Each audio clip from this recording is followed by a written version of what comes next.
Waalaikumsalam warahmatullahi wabarakatuh. Kami dari kelompok 3 akan mempresentasikan hasil PPT yang sangat bicara. Perkenalan dari saya dari kelompok 3 yang beranggotakan saya Yura Maharani, saya Fadila Fikri Kurnia, saya Istianingsi, saya Nika Kurnia, saya Ines Wibalia akan menjelaskan tentang hasil PPT kelompok kami. KD 10A, ancaman terhadap integrasi nasional. Posisi silang yang diberikan Tuhan kepada negara Indonesia bukan hanya dari kewilayahan saja, namun ada pula dari aspek-aspek kehidupan sosial yang lain. Di antaranya, 1. Penduduk Indonesia berada di utara, daerah berpenduduk padat di utara dan daerah berpenduduk jarang di selatan. Yang kedua, ideologi Indonesia antara komunisme di utara dan liberalisme di selatan.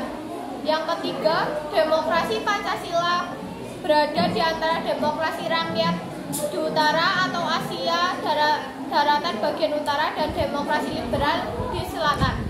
Yang keempat, ekonomi Indonesia di antara sistem ekonomi sosialis di utara dan sistem ekonomi kapitalis di selatan. 5. Masyarakat Indonesia berada di antara sosialis di utara dan individualis di selatan. 6. Kebudayaan Indonesia berada di antara timur di utara dan barat di selatan. 7. Sistem pertahanan dan keamanan di Indonesia berada di sistem pertahanan kontinental di utara dan maritim di barat, selatan, dan timur.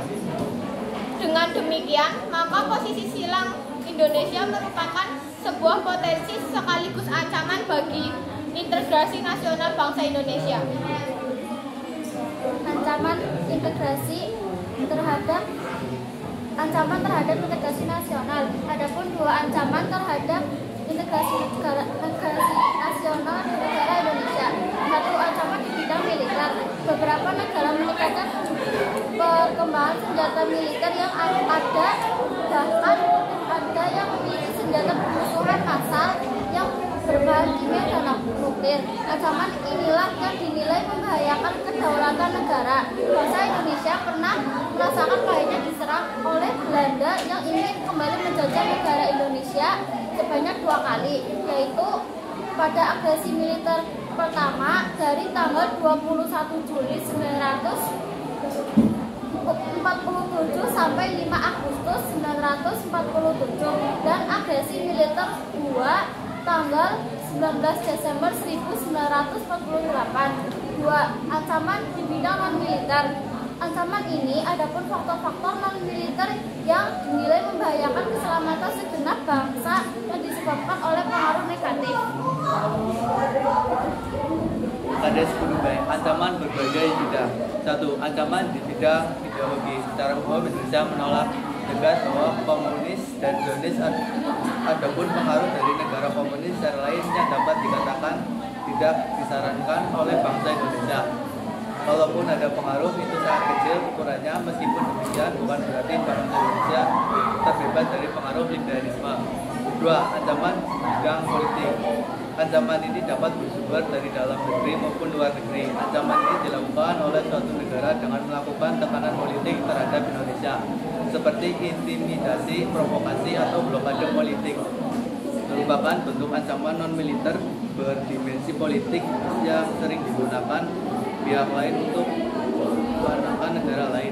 Ancaman politik bersumber dari dalam negeri dapat berupa penggunaan kekuatan berupa politik untuk melemahkan kekuasaan pemerintah. 3. Ancaman di bidang ekonomi. Saat ini suatu ekonomi negara tidak bisa berdiri sendiri. Hal tersebut merupakan bukti nyata dari pengaruh globalisasi. Globalisasi perekonomian mengharuskan penghapusan seluruh batasan dan hambatan terhadap arus modal barang dan jasa. Sambil lihat audien nanti. 3. Ancaman di bidang ekonomi. Saat ini ekonomi negara tidak bisa berdiri sendiri. Hal tersebut dikarenakan bukti nyata dari pengaruh globalisasi. Globalisasi perekonomian mengharuskan penghapusan seluruh batasan dan hambatan terhadap terhadap arus modal, barang, dan jasa. 4. Ancaman di bidang sosial budaya. Ancaman di bidang sosial budaya dibagi menjadi 2, yaitu ancaman dari dalam dan ancaman dari luar. Ancaman dari dalam yang disebabkan oleh isu-isu kemiskinan, kebodohan, dan ketidakadilan. Dan ada pula ancaman yang timbul dari luar. 1. Gaya hidup yang mengkonsumsi barang dari luar. 2. Kenikmatan pribadi. 3. Mementingkan diri sendiri. 4. Gaya hidup yang kebarat-baratan tanpa menyeleksinya terlebih dahulu. 5. Mudarnya semangat gotong royong. 6. Lunturnya nilai keagamaan. Peran serta masyarakat dalam integrasi nasional. Peran serta timbul karena adanya kesadaran ialah sikap yang timbul dari kemauan diri yang dilandasi dengan hati yang ikhlas tanpa tekanan apapun. Peran serta masyarakat untuk mengatasi berbagai ancaman dalam membangun integrasi nasional diantaranya: 1. Tidak membeda-bedakan keragaman suku, budaya, agama. 2. Menjalankan ibadah sesuai keyakinan dan agamanya masing-masing. 3. Membangun kesadaran pentingnya integrasi nasional. 4. Melakukan gotong royong dalam rangka meningkatkan kesadaran di masyarakat, berbangsa dan bernegara. 5. Menggunakan fasilitas umum dengan baik. 6. Mau bekerjasama dengan segenap anggota golongan masyarakat. Yang selanjutnya adalah merawat dan memelihara lingkungan bersama-sama. Contohnya seperti melaksanakan piket kelas yang bersama-sama. Itu juga termasuk dalam merawat dan memelihara lingkungan bersama-sama. Yang kedelapan, bersedia memperoleh berbagai pelayanan umum. Contoh pelayanan umum seperti puskesmas ataupun balai kantor desa. Untuk yang selanjutnya, nomor 9, menjaga dan mencegah terjadinya pencemaran lingkungan dan kelestariannya.